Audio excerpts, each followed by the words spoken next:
Today's episode is brought to you by Mazars. SoundCartel. Have you ever tried to buy a floor rug online?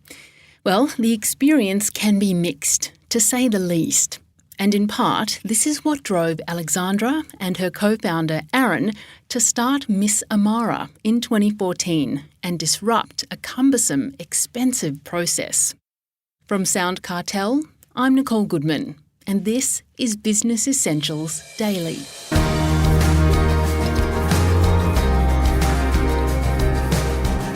Based in Hong Kong, Miss Amara is a destination and lifestyle brand that sells beautiful rugs online that are designed and curated in-house.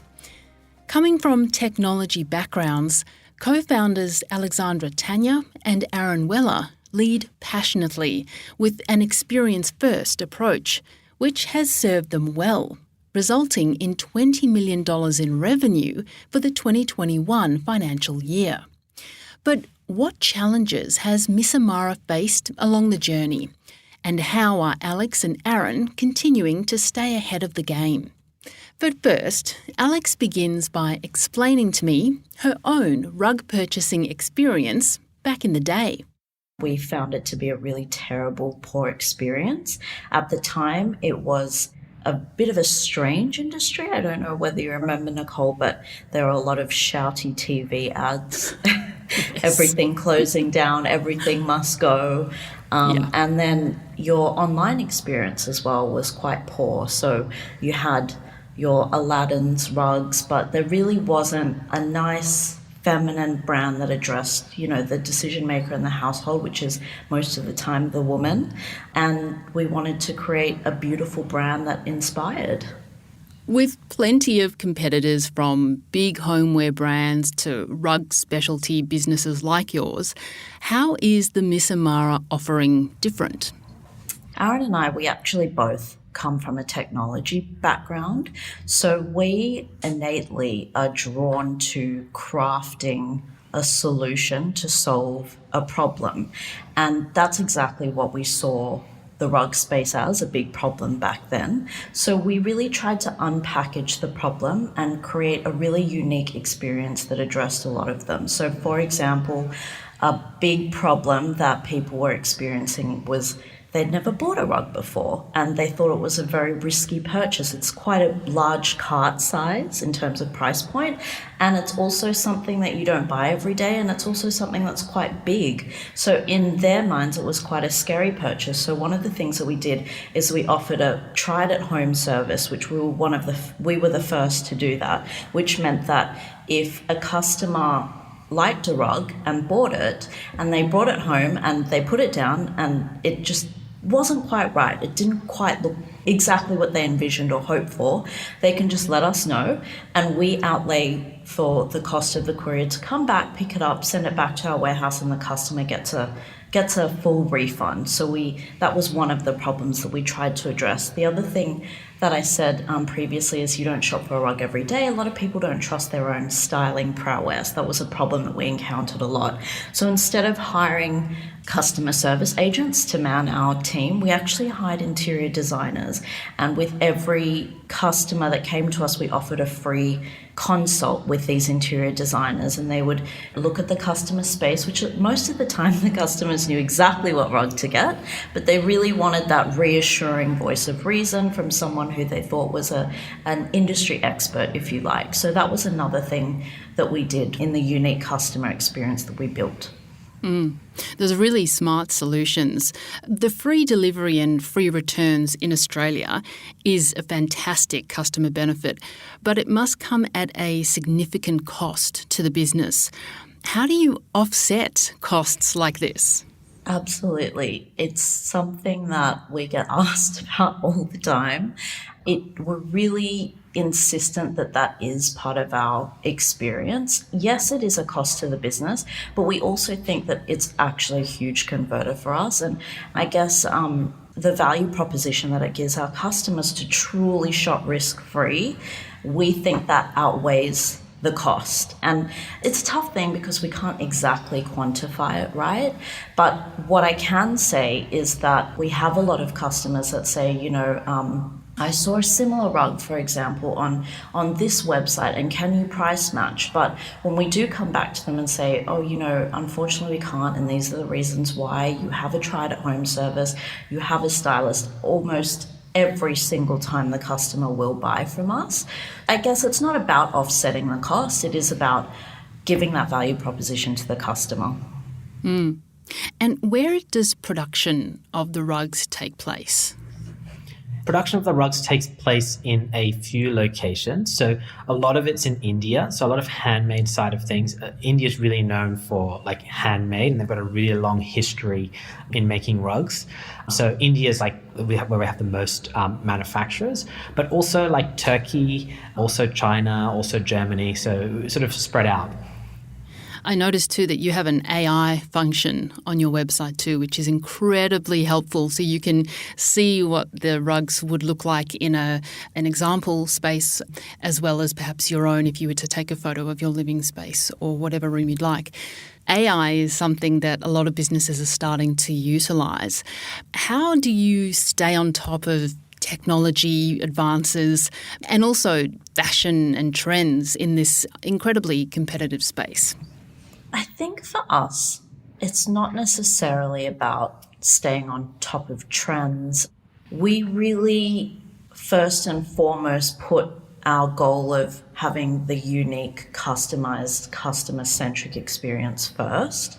And if we see an opportunity for something along that customer journey that we want to offer to that customer, that's when we then go out and find the technology that we need to do that. So, for example, one thing that I really wanted to offer our customers, because personally as a shopper, I don't like to shop assisted.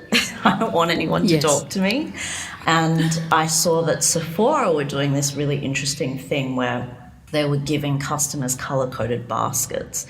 And they were saying like, oh, if I have a red basket, don't talk to me. But if I have a black basket, I have lots of questions. Come and talk to me. And I thought that was so clever. So we have, when you come onto our website, we have live chats that pop up and our stylists say, hey, do you want some assistance? And that's great for those people that would choose a black basket. But if I want to shop on my own, I really wanted the customer to, how do I give them that knowledge around, okay, this is what a high pile rug looks like, and this is what a Scandi rug looks like, without actually interacting with someone. So we built a virtual styler on our website where our customers can literally just flick through a questionnaire and they can say, yep, I have kids, I have pets, I love white, I love the boho look, and it would filter a whole range of rugs. So it's really around, as I said, crafting that best-in-class customer journey and experience. Now, the pandemic lockdowns have driven massive growth for Miss Amara. Can you describe the positive and the more challenging impacts of this rapid change? So we were fortunate enough to have been growing during COVID, as you mentioned, but even prior to COVID, we were growing 100% year on year. So what we've done in the last 12 months, they have sort of done 20 million a year in revenue. And that's across all the markets that we operate in. Australia's our biggest market, but also across New Zealand, Hong Kong, and then part of that's in the US as well.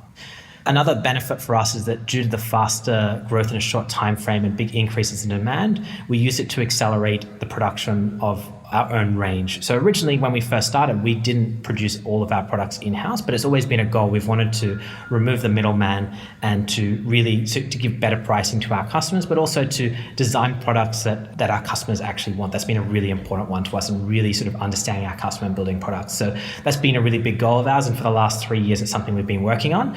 But pre-COVID, it took us 21 months to get from 0% of our sales to 50% of our sales of our own range. Then in the last 7 months, we really accelerated that. So in 7 months, we went from 50 to 100%. On the challenges side, we've had manufacturers dealing with lockdowns, labor constraints, issues sourcing raw materials, skyrocketing raw materials prices in India and in Turkey, but in India in particular, where we have most of our manufacturers, they were really badly impacted by the Delta variant. It was really, really sad what happened. We had multiple suppliers, their families, their weavers, passing away in a short period of time. It was really, really awful. I don't think people really understand quite how bad it was. And then the other side of that is the demand side. So we had big fluctuations up and down when lockdown started or ended. So when COVID first started, we had a 280% increase in volume in 2 months. So we had to scale the business very, very quickly. And then during COVID, our demand's basically been fluctuating up and down. So it's been quite challenging to have to figure out how much stock we need and then to make sure that we're able to adjust quickly. In conclusion, any words of wisdom or lessons from your experience to small business owners and entrepreneurs that are on their own journey at this very strange time?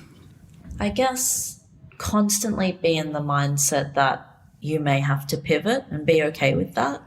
I know with our team, when COVID first hit, we had like a 10-point scenario plan where we said, if this happens, we're going to do this. And if this happens, we're going to do this. And in the end, none of them happened. We grew tremendously and we threw out the script totally. And I guess not just internally, it's really easy to look at internally what's happening and to make plans, but check in with the other facets of the business, like how are the suppliers going and how are your customers going? So during COVID, I noticed that customers were more agitated and more anxious. So one really big thing that we did was we trained our customer service team on empathy and just communication with empathy and, understanding that our customers are stressed out right now and they're going through a lot. So let's communicate with them better and let's be more understanding and understand why they're getting more agitated and why they're getting more nervous. So yeah, those would be the two big ones from me. That was Alexandra Tanya and Aaron Weller, co-founders of Miss Amara.